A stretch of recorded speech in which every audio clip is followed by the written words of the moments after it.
ये तीन एहसान बतौरे खास सारे मुसलमानों के ऊपर हैं।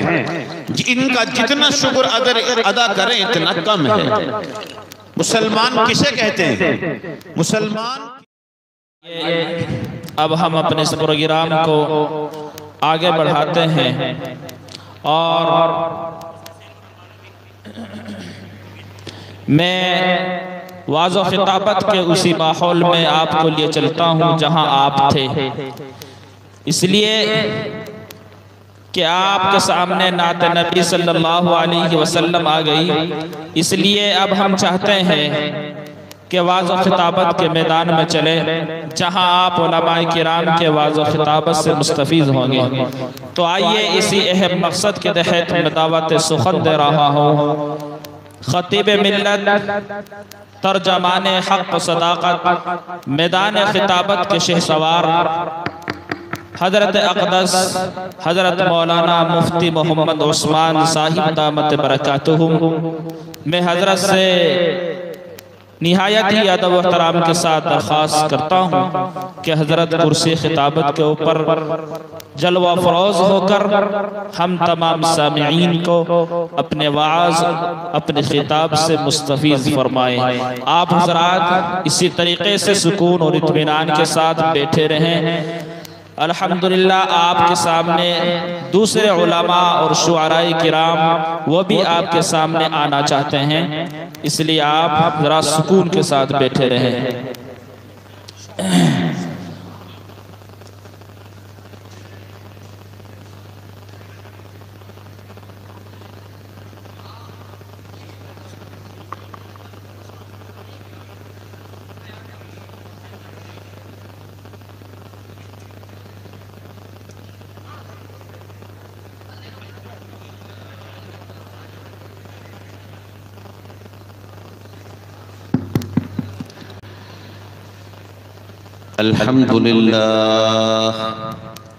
अल्हम्दुलिल्लाह नहमदुहु व नस्तईनुहु व नस्तगफिरुहु व नु'मिनु बिही व नतवक्कलु अलैहि व नऊज़ु बिल्लाहि मिन शुरूरि अनफुसिना व मिन सय्यिआति अअमालिना।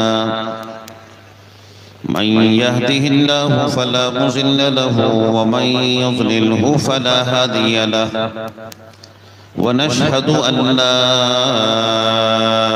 इलाहा इल्लल्लाहु वहदहु ला शरीका लहु वनशहदु अन्न सय्यदना व हबीबना व शफीअना व मौलाना मुहम्मदन अब्दुहु व रसूलुहु। अऊज़ु बिल्लाहि मिनश शैतानिर रजीम। बिस्मिल्लाहिर रहमानिर रहीम।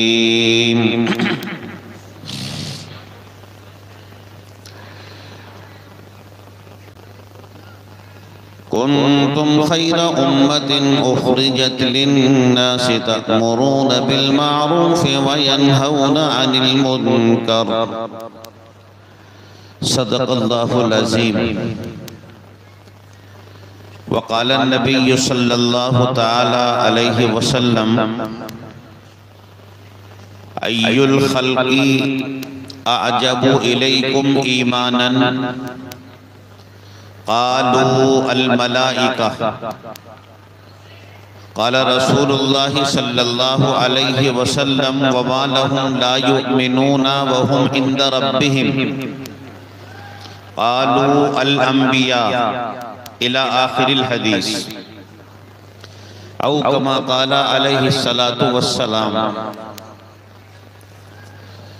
अल्लाह तबारक व तआला का शुक्र है, एहसान है कि अल्लाह ने हम सबको नबी आखिरुज़्ज़मा मोहम्मद मुस्तफ़ा सल्लल्लाहु ताला अलैहि वसल्लम की उम्मत में पैदा किया। इस उम्मत में पैदा फरमाने के बाद अल्लाह ने हमारे ऊपर एहसानात तो बहुत किए हैं, लेकिन चंद मखसूस एहसानात ऐसे हैं जारी फरमाया।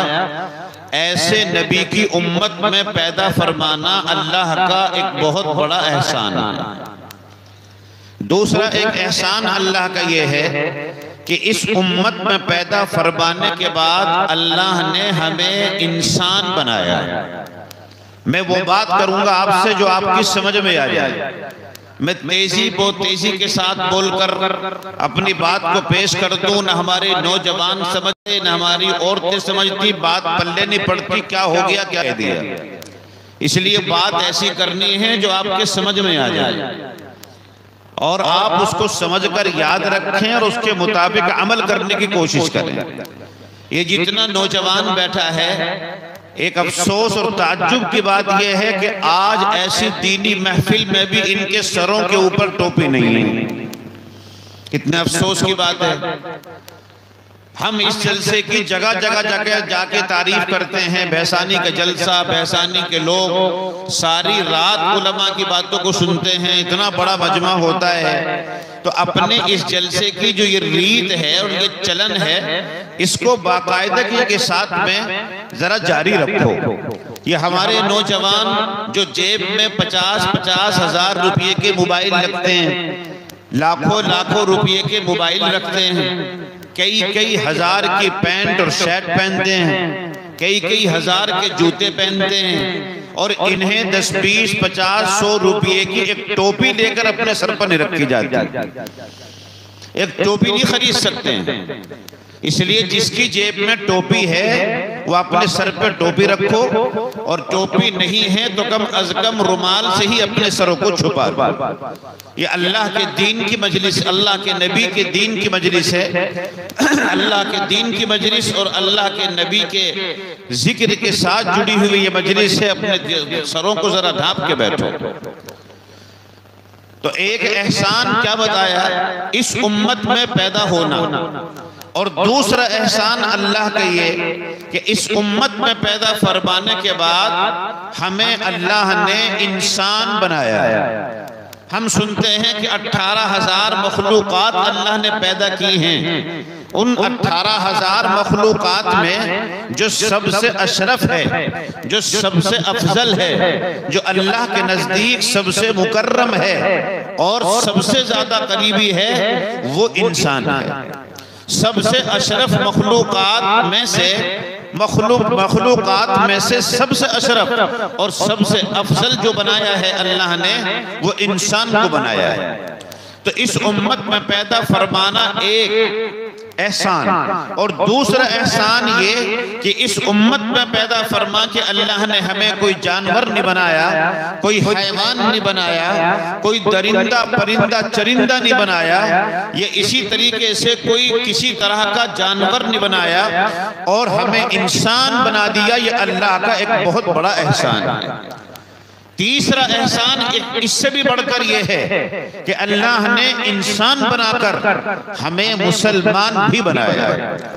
इंसान तो सब है, जो पत्थरों को भी पूज रहे हैं, जो दरख्तों को पूजते हैं, जो पानियों को पूजते हैं, जो सितारों को पूजते हैं, जो चांद और सूरज के सामने हाथ जोड़ते हैं और न जाने क्या क्या करते हैं। इंसान तो वो भी है, लेकिन अल्लाह ने हमारे ऊपर एहसान ये किया कि 1,24,000 पैगंबरों का वो मुक़द्दस सिलसिला जो अल्लाह ने जारी फरमाया, उनकी बातों को कबूल करने वाला हमें बनाया है। ये अल्लाह का सबसे बड़ा एहसान है।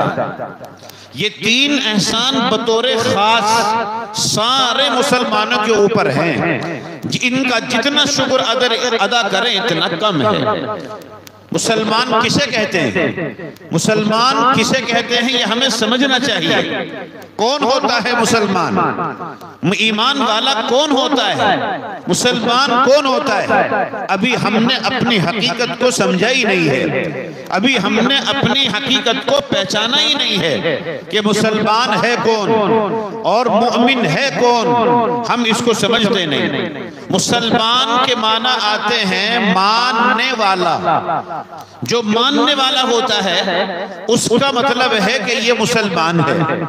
किसकी मानने वाला?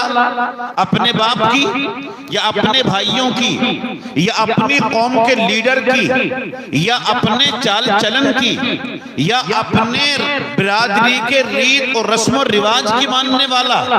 इसका नाम मुसलमान नहीं है। जो अपने कौम की रीति रिवाज को मानता हो या जो अपने किसी बड़े की मानता हो या जो अपनी बिरादरी के चाल चलन के मुताबिक जिंदगी गुजारता हो, इसका नाम मुसलमान नहीं है। बल्कि असली मुसलमान वो है जो अल्लाह की माने और अल्लाह के रसूल की माने।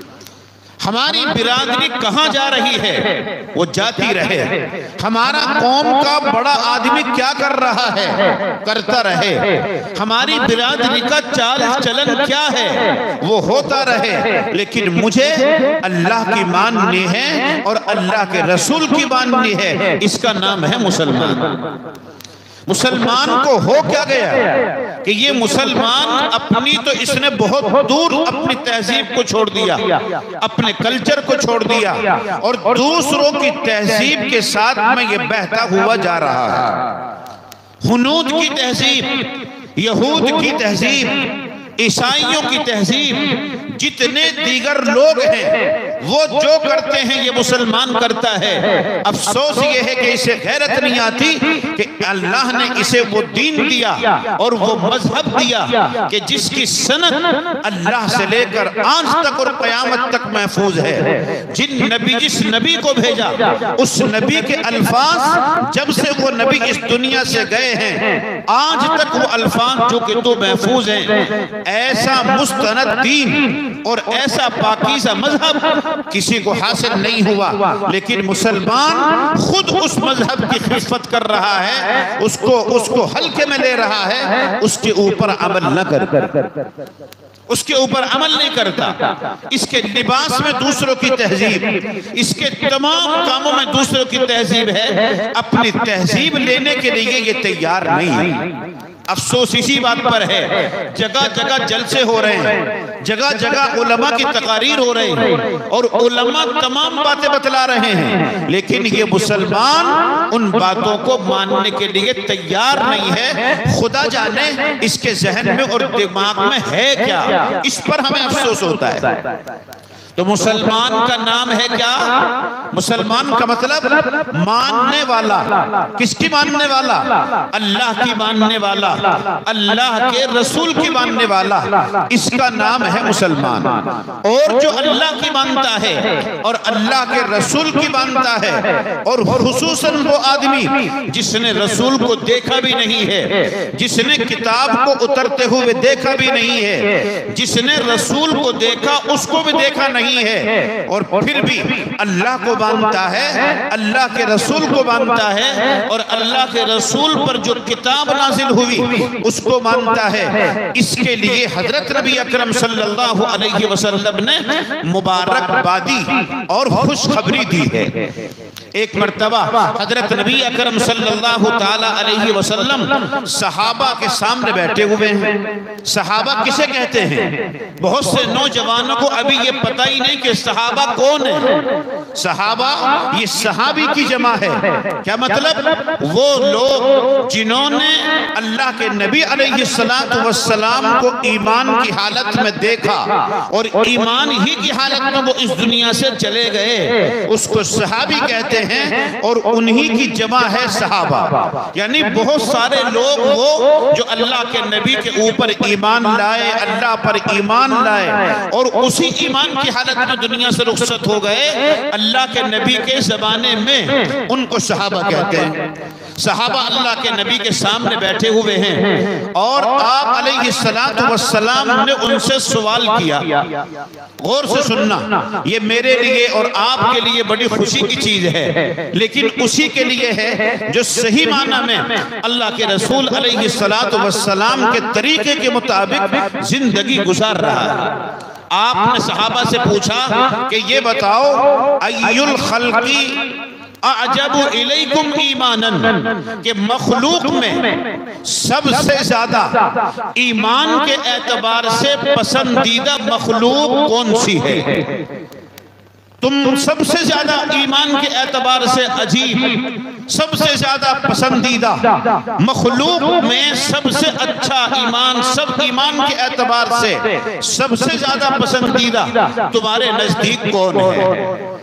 अब जाहिर सी बात है, मेरे दिमाग में भी आएगी, आपके दिमाग में भी आएगी कि सबसे अच्छा ईमान अगर किसी का हो सकता है तो वो जितनी 18,000 मखलूकात है, उन 18,000 मखलूकात में सबसे अच्छा ईमान अगर किसी का हो सकता है तो वो फरिश्तों का हो सकता है।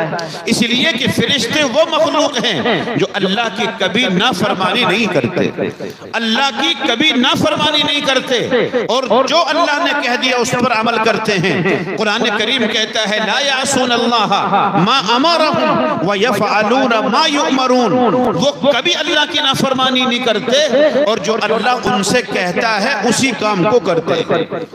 फरिश्तों की बहुत सारी जमात क़याम में है, कई बहुत सारी जमातें रुकू में हैं, बहुत सारी जमातें सजदे में हैं, बहुत सारी जमातें हर एक जिस तरीके पर अल्लाह ने उन्हें इबादत में लगा दिया, इसी तरीके से फरिश्तों की जमात बाकायदा उसी काम में लगी हुई है, कभी अल्लाह की नाफरमानी नहीं करते और गुनाह करने का मादा उनके अंदर मौजूद ही नहीं है। तो सहाबा ने इस सवाल का जवाब दिया कि ए अल्लाह के रसूल, हमारे नजदीक सबसे अजीब ईमान और सबसे पसंदीदा ईमान अगर किसी का हो सकता है तो वो फरिश्ते हैं। फरिश्तों का ईमान हमारे नजदीक सबसे अजीब और सबसे अच्छा है। हजरत नबी अकरम सल्लल्लाहु अलैहि वसल्लम ने इरशाद फरमाया कि फरिश्तों का ईमान सबसे अजीब और सबसे अच्छा क्यों है और कैसे हो सकता है? कैसे हो सकता है कि फरिश्तों का ईमान सबसे अजीब और सबसे अच्छा कैसे हो सकता है? वमा लहुम ला युमिनूना व हुम इंदा रब्बिहिम, कि फरिश्तों को क्या हो गया कि वो अल्लाह पर ईमान ना लाए, इसलिए कि वो तो अल्लाह के पास रहते हैं, हर वक्त अल्लाह के पास उनका आना जाना है। अगर फरिश्ते ही ईमान अल्लाह पर नहीं लाएंगे तो कौन लाएगा? अगर अल्लाह पर फरिश्ते ही ईमान नहीं लाएंगे तो कौन लाएगा? तो फरिश्तों का ईमान लाना कोई ज्यादा अजीब चीज नहीं है और सबसे ज्यादा पसंदीदा चीज फरिश्तों का ईमान नहीं है।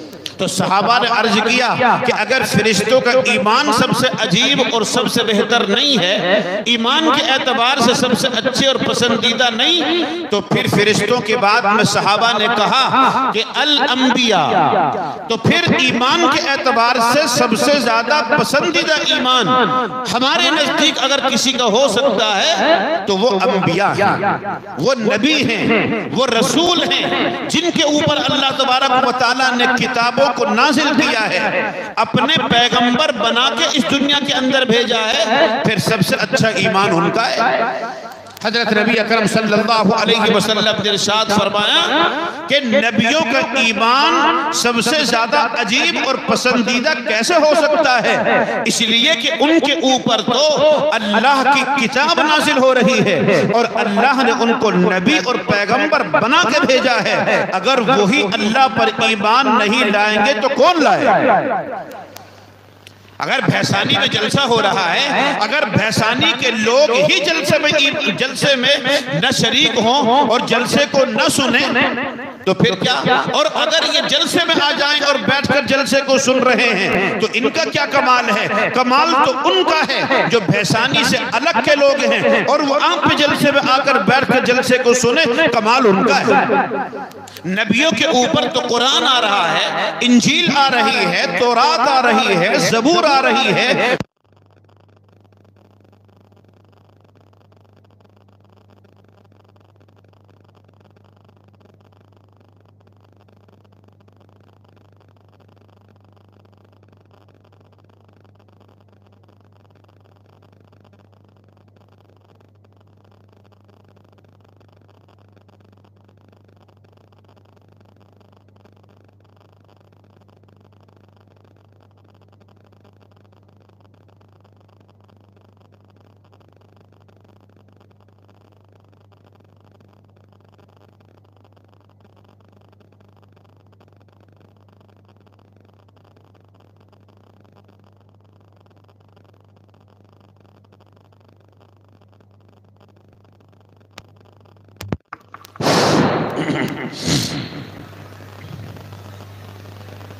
हज़रत नबी अकरम सल्लल्लाहु अलैहि वसल्लम ने इरशाद फरमाया कि अंबिया ईमान के एतबार से तुम्हारे नजदीक सबसे अजीब क्यों हैं और सबसे अच्छे क्यों हैं? अल्लाह ने उन्हें नबी बनाकर भेजा, उनके ऊपर अल्लाह किताब नाजिल कर रहा है, किसी के ऊपर कुरान उतर रहा है, किसी के ऊपर इंजील उतर रही है, किसी के ऊपर ज़बूर आ रही है, आसमानी किताबें उनके ऊपर नाजिल हो रही हैं और अल्लाह ने उन्हें नबी और रसूल बना के भेजा है। तो वो ईमान के एतबार से सबसे ज्यादा पसंदीदा कैसे हो सकते हैं? अगर वही ईमान नहीं लाएंगे तो फिर कौन लाए? जो सहाबा के जहन में बातें थी वो इरशाद फरमाती। हजरत नबी अकरम सल्लल्लाहु अलैहि वसल्लम ने फरिश्तों को भी नहीं माना और नबियों को भी नहीं माना। तो फिर सहाबा जो सामने बैठे हुए थे उन सहाबा ने कहा कि ए अल्लाह के रसूल, अगर फरिश्तों का भी ईमान अजीब नहीं और नबियों का भी ईमान अजीब नहीं तो फनहनु, तो फिर हम ईमान के एतबार से अजीब हैं और सबसे ज्यादा पसंदीदा अगर ईमान हमारे नजदीक है तो हमारा। हजरत नबी अकरम सल्लल्लाहु अलैहि वसल्लम ने इरशाद फरमाया, मेरे सहाबा, तुम्हारा ईमान सबसे अजीब कैसे हो सकता है?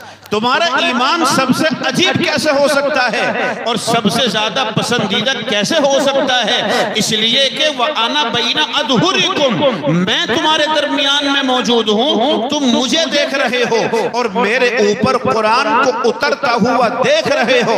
अगर तुम ही मेरे ऊपर ईमान नहीं लाए और तुम ही अल्लाह के ऊपर ईमान नहीं लाए तो फिर कौन लाए? तुम्हारे दरमियान में तो नबी मौजूद है, तुम्हारे दरमियान, तुम्हारे सामने तो कुरान उतर रहा है और तुम्हारे जिस नबी पर कुरान उतर रहा है वो नबी तुम्हारे दरमियान में मौजूद है। तुम नबी को देख रहे हो, कुरान को उतरता हुआ देख रहे हो, तो फिर तुम ईमान के एतबार से सबसे ज्यादा अजीब और पसंदीदा कैसे हो सकते हो? तो हजरत सहाबा किराम रज़ी अल्लाह ताला अन्हुम अजमाइन के ज़हन में जो बातें थी वो इरशाद फरमा दी कि सबसे पहले फरिश्तों को कहा, अल्लाह के नबी ने इनकार फरमा दिया। फिर अंबिया को कहा, अल्लाह के नबी ने इनकार फरमा दिया।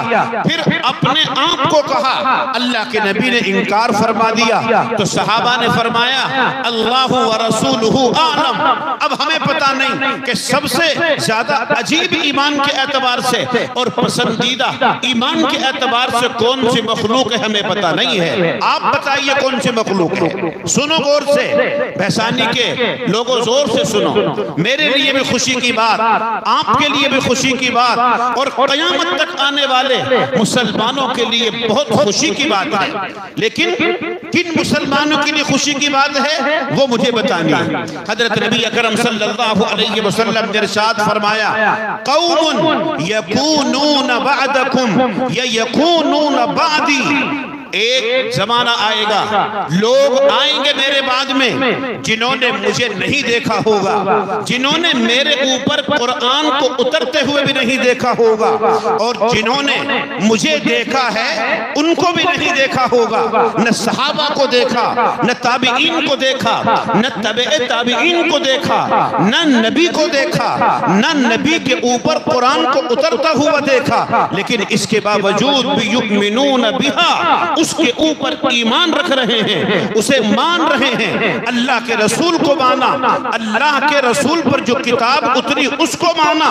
आपने फरमाया ईमान के एतबार से अगर सबसे ज्यादा अजीब कोई मखलूक हो सकती है, ईमान के एतबार से अगर सबसे ज्यादा पसंदीदा कोई मखलूक हो सकती है तो वो है जिन्होंने नबी भी नहीं देखा, नबी के मानने वालों को भी नहीं देखा, लेकिन फिर भी कुरान में अल्लाह ने जो इरशाद फरमाया है और अल्लाह ने जो अहकाम नाजिल किए हैं उनके ऊपर ईमान ला रहे हैं, वो है सबसे ज्यादा पसंदीदा। वो कौन है? वो मैं और आप हैं और क़यामत तक आने वाली इंसानियत यानी मुसलमान हैं जिन्होंने कुरान के उतरने के ज़माने को नहीं देखा और अपने नबी को नहीं देखा, और जिन लोगों ने नबी को देखा उनको भी नहीं देखा, लेकिन इसके बावजूद भी कुरान पर, इस्लाम पर, अल्लाह के नबी की ज़ात पर और आपकी अहादीस पर मर मिटने को जान के एतबार से, माल के एतबार से तैयार हैं। आपने फरमाया ये हैं वो लोग कि जिनका ईमान अजीब है और जिनका ईमान सबसे ज्यादा पसंदीदा है।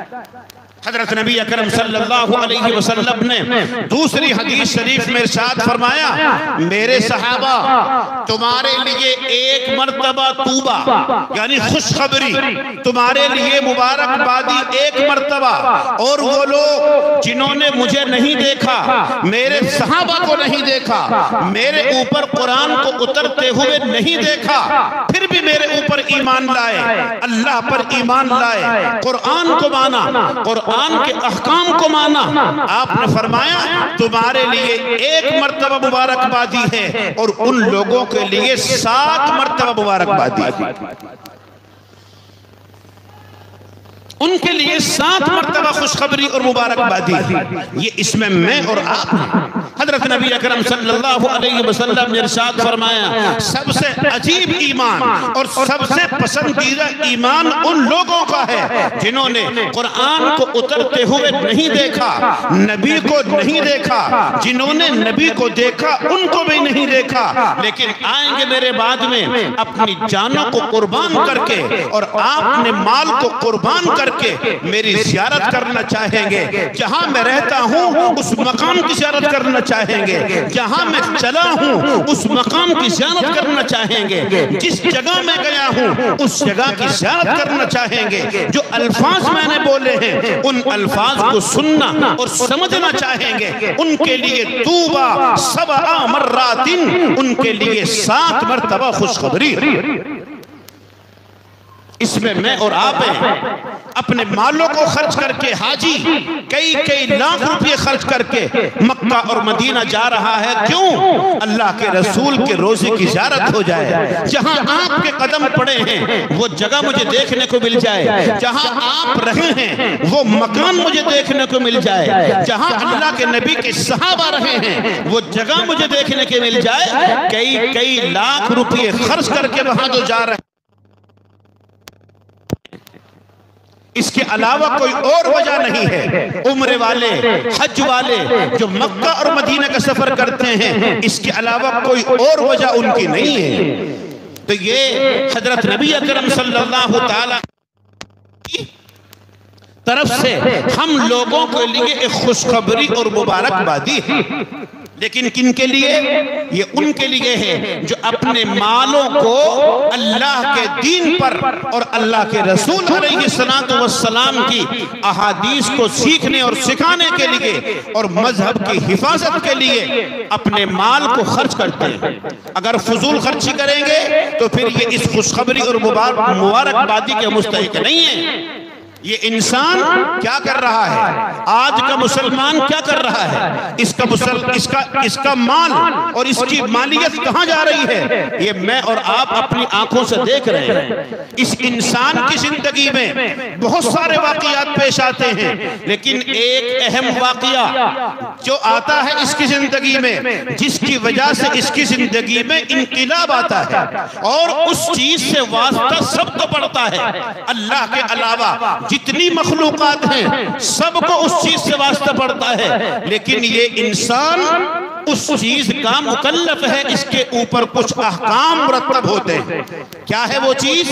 वो है इज़्दिवाजी रिश्ता, वो है निकाह का बंधन। ये एक ऐसा मामला इंसान के साथ में आता है, कोई इंसान इससे खाली नहीं है। हर इंसान को जोड़े की जरूरत है और इंसान को नहीं, जितनी 18,000 मखलूकात हैं सबको जरूरत है और सबके पास जोड़ा मौजूद है। लेकिन ये इंसान कुछ अहकामात का मुकल्लफ है। शरीयत और सुन्नत की रोशनी में उन अहकामात पर ये अमल करेगा तो फिर इंशाअल्लाह ये इज़्दिवाजी रिश्ता इसके लिए बरकत का बाइस बनेगा। लेकिन जब ये रिश्ता, जब इसका वक्त आता है, बच्ची या बच्चा जवान होता है, तो माँ और बाप जब इस रिश्ते को तय करना शुरू करते हैं, जब इसकी शुरुआत होती है, तो आप अपने गिरबान में झांक कर देखो, तमाम लोग अपने घरों में निगाह मार कर देखो, बच्ची के रिश्ते से लेकर उसके निकाह होने तक कितनी रसूमात हमने इकट्ठी कर, कितना पैसा हमारा जा रहा है, कितनी रसूमात इकट्ठी हो रही हैं और उन रसूमात पर कितना पैसा हमारा लग रहा है, इसका हमें अंदाजा नहीं है। कितनी सुन्नतें हम जिंदा करते हैं और कितनी रसूमात को हम इनको अंजाम देते हैं, इनका हमें अंदाजा नहीं। किसी को ये ख्याल नहीं आता कि इस मंगनी के मौके पर सुन्नत क्या है, किसी को ये ख्याल नहीं आता कि इस निकाह के मौके पर सुन्नत क्या है, किसी आलिम से पूछने के लिए तैयार नहीं। अगर किसी को जिस्मानी एतबार से जरा सा सर में दर्द हो जाए, फौरन डॉक्टर चाहिए। जरा सा बुखार आ जाए, फौरन डॉक्टर चाहिए। जरा सा दर्द एक उंगली में हो जाए, फौरन डॉक्टर चाहिए, पट्टी चाहिए। जिस तरह जिस्मानी अमराज का एक डॉक्टर होता है, ऐसे ही रूहानी अमराज का भी एक डॉक्टर है और वो है आपका आलिम। आप मंगनी कर रहे हैं, पूछो आलिम से। आप शादी कर रहे हैं, पूछो आलिम से हमें क्या करना है, शरीयत क्या कहती है इस मौके पर। लेकिन हम कोई इस सिलसिले में पूछने के लिए तैयार नहीं है।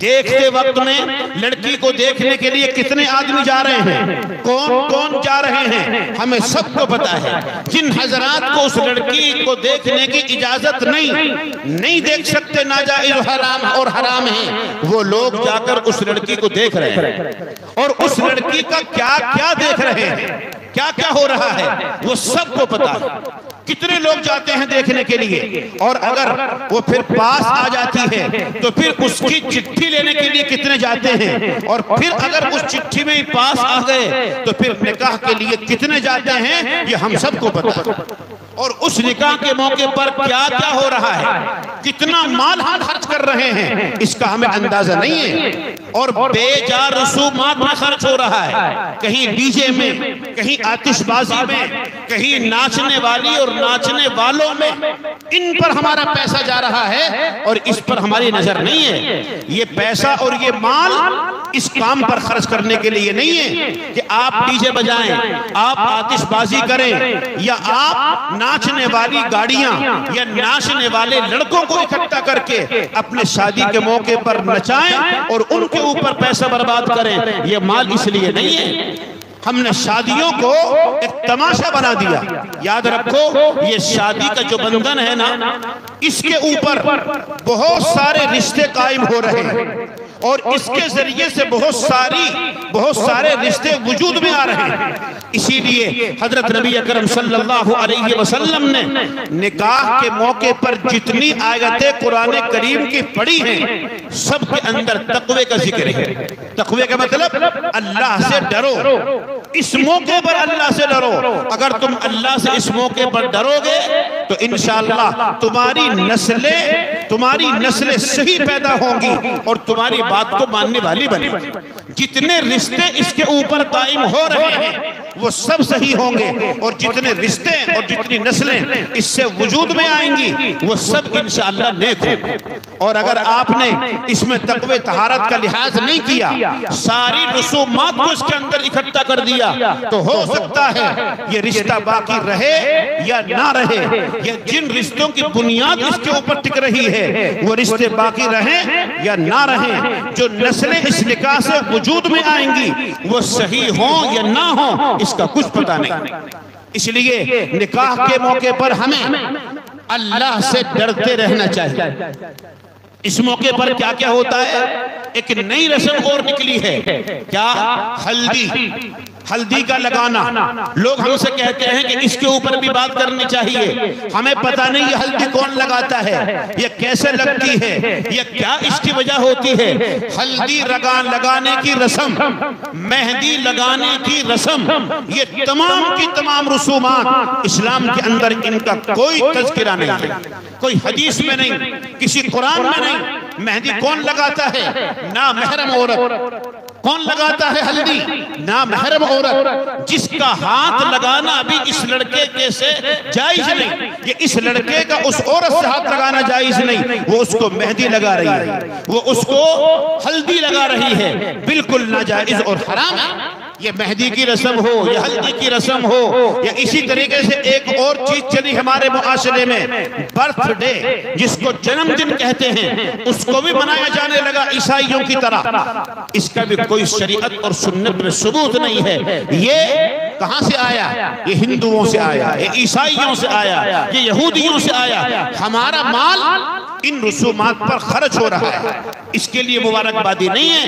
हजरत नबी अकरम सल्लल्लाहु अलैहि वसल्लम ने जो मुबारकबादी दी है कि कुछ कौम आएगी मेरे बाद में जिन्होंने मुझे नहीं देखा, मेरे सहाबा को नहीं देखा, मेरे ऊपर कुरान को उतरता हुआ नहीं देखा, लेकिन माल खर्च करके मुझे देखने की कोशिश करेंगे, मेरी जगह को देखने की कोशिश करेंगे। वो ये नहीं कि माल खर्च करेंगे और रसूमात को अमल में लाएंगे, इसके लिए नहीं। इसलिए भाई आप तमाम हजरात इसकी तरफ खुसूसी तवज्जो करें। हमारा नौजवान कहां जा रहा है? अभी हमने अपने यहाँ खिवाई में 2 महीने पहले देखा, हमारी शादियों में डीजे बज रहे हैं, आतिशबाजी हो रही है, और इसी तरीके से नाचने वाली गाड़ियां और नाचने वाली औरतों को लाकर नचाया जा रहा है और लड़के नाच रहे हैं। तो हमारे दिल के ऊपर ये चोट लगी और हमने सोचा कि हम आलिम हैं और हमारे ऊपर यह हक बनता है कि हम लोगों तक इन बातों को पहुंचाकर इनसे रोकने की कोशिश करें। हमने गांव में गश्त किया और हर मस्जिद में जाकर हर मस्जिद की अलग हमने कमेटी बनाई। अल्हम्दुलिल्लाह लोगों ने उसका इस्तिकबाल किया और उसको अच्छा महसूस किया। तमाम मस्जिदों में कमेटी बनी और सब ने का तौर पर फैसला किया कि अगर कोई शादी होगी और उसमें डीजे बजेगा या आतिशबाजी होगी या नाचने वाली गाड़ियां या नाचने वाली लड़कियां या लड़के होंगे तो हम उस शादी का बायकाट करेंगे। और हमारे आइम्मा ने भी जो मस्जिद के इमाम हैं उन्होंने अलग ऐलान मस्जिद के मिंबर से ये ऐलान किया कि हम ऐसी शादियों में जाकर निकाह नहीं पढ़ाएंगे। अल्हम्दुलिल्लाह इसका असर हुआ, नौजवान बच्चों पर भी हुआ, बुजुर्गों पर भी हुआ, औरतों पर भी हुआ।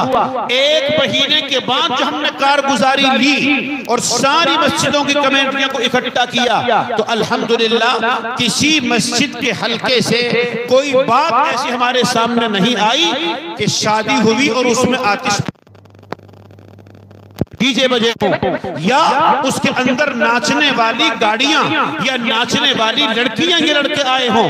ऐसी कोई शादी की रिपोर्ट अल्हम्दुलिल्लाह हम तक नहीं आई। इसलिए भाई आप सब हजरात इस गांव के रहने वाले, ये हमारी इस बिरादरी का मरकजी गांव है, ये मरकजी गांव है। सबसे ज्यादा आलिम और सबसे ज्यादा हाफिज अल्हम्दुलिल्लाह इस भैसानी के अंदर मौजूद हैं। आप हजरात इसका लिहाज करें और अपनी शादियों को सुन्नत और शरीयत के मुताबिक करने की कोशिश करें। ये हमारा नौजवान जो बैठा है अगर ये सुधर जाए ना तो फिर हमारा सारा मुआशरा सुधर जाए। यही तो करते हैं गाड़ियां, यही तो करते हैं आतिशबाजियां, यही तो करते हैं सारे के सारे रसूमात की अदायगी। ये नौजवान जो हमारा मुस्तकबिल है, हमारी कौम को संवारने में सबसे ज्यादा अहम रोल अगर कोई अदा कर सकता है तो हमारा ये नौजवान है। मैं इन नौजवानों से यहाँ इस जलसे में बैठकर ये इरादा करवाता हूँ और ये वादा करवाता हूँ हाथ उठाकर, जिसकी शादी हो गई, जिसकी शादी आई होगी वो इसका लिहाज करे कि इंशाअल्लाह हम अपनी शादी में आतिशबाजी हो या डीजे हो या नाचने वाली गाड़ी हो या नाचने वाली लड़की या लड़के हो, इंशाअल्लाह हम अपनी शादी में हरगिज़ इनको दाखिल नहीं होने देंगे। है भाई इरादा किसी का? जिनकी शादी नहीं हुई वो हाथ उठाएं और इरादा करें, तब है इन जलसों का फायदा और उलमा की बातों को सुनने का फायदा। आज नियत करके जाएं यहाँ से कि जिस शादी में ये डीजे बजेगा, जिस शादी में आतिशबाजी होगी, जिस शादी में नाचने वाली ये होंगी, नाराज उनसे हम नहीं हैं, लेकिन ऐसी शादियों के अंदर इंशाअल्लाह हम शामिल नहीं होंगे। अरे होंगे कि नहीं होंगे? हाथ उठा के कहो कि इंशाअल्लाह नहीं होंगे। बाइकाट करो इन शादियों का। कहां जा रहे हो तुम ईसाइयों जैसी शादियों में? कहां कर रहे हो तुम यहूदियों जैसी शादियां? क्या कर रहे हो तुम हुनूद जैसी शादियां? तुम मुसलमान हो और लोगों को तुम्हारी नकल करनी चाहिए और तुम उनकी नकल कर रहे हो। तुम्हें तुम्हारी नकल उनको करनी चाहिए और तुम उनकी नकल कर रहे हो। बालों में उनकी नकल, जूते में उनकी नकल, शादियों में उनकी नकल। इस्लाम एक हाकिम है। इस्लाम मजहब जो है वो एक हाकिम है, एक अमीर है। सारे अदियान बातिल हैं और वो इसके मामूर हैं, लेकिन आपने इस्लाम को मामूर बना दिया और दूसरे मजहबों को इमाम और अमीर बना दिया। ये हमारी गलती है। इसलिए आप तमाम हजरात इरादा करें और तहिया करें कि हमारा माल अगर खर्च होगा तो इंशाअल्लाह दीन के काम पर होगा। इसके अलावा रसूमात में या फजूल कामों में हमारा माल हरगिज खर्च नहीं होगा। अल्लाह तबारक व तआला हमारे माल की, हमारे जान की, हमारी इज्जतों की हिफाजत फरमाए। और ऐसे ही हमारी यहाँ मस्तूरात बैठी हैं, ये भी इसका ख्याल करें। बाज़ मर्तबा अपने घर में मर्द अपने खुद से मजबूर होता है। बहुत से कहते हैं कि हमारी माँ ने बात नहीं मानी, बहुत से कहते हैं हमारी बीवी ने बात नहीं मानी, बहुत से कहते हैं हमारी बहन ने बात नहीं मानी। ये औरतें भी इसका ख्याल करें कि शादियों के मौके पर अपनी शादियों में रसूमात को जगह न दें, बल्कि सुन्नतों को दाखिल करें और रसूमात को अपनी शादियों से निकालने की कोशिश करें। अल्लाह तबारक व तआला हमें इन बातों पर अमल करने की तौफीक अता फरमाए और हमारे तमाम नौजवानों को ऐसी शादियों का बाइकाट करने की अल्लाह ताला तौफीक अता फरमाए। व आखिर दावाना अनिल हम्दुलिल्लाहि रब्बिल आलमीन।